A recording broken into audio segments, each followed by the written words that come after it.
দীর্ঘদিনের পাওনা টাকা পরিশোধ না হওয়ায় লালমনিরহাট সদর উপজেলার মহেন্দ্রনগর থেকে এক গোডাউনে কাজ বন্ধ করে দিয়েছেন শতাধিক শ্রমিক। এতে গোডাউনে সার ওঠানামার কাজ ব্যাহত হওয়ায় ভোগান্তিতে পড়েছেন ট্রাক চালকেরাও। শ্রমিকদের অভিযোগ, বিগত সরকারের পতনের পর নতুন ঠিকাদার দায়িত্ব নেয়ার পর থেকে তাদের পাওনা নিয়ে জটিলতা তৈরি হয়।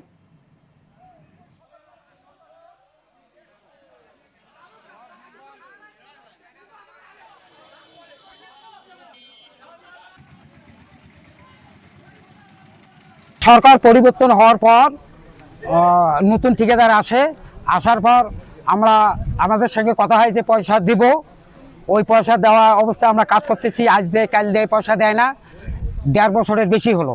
বিসিএসি ঠিকাদার পয়সা দেয় না এবং বিএডিসি যে টাকা কামাই করি তারও 1 টাকা করে টনে দিতে হয়। গাড়ি চলায় আমরা ইনকাম করি খাই। এখন আমরা যদি এখানে 10 দিন বসে থাকি তাহলে পরে আমাদের বউ ছেলে মেয়ে কিভাবে খাবি?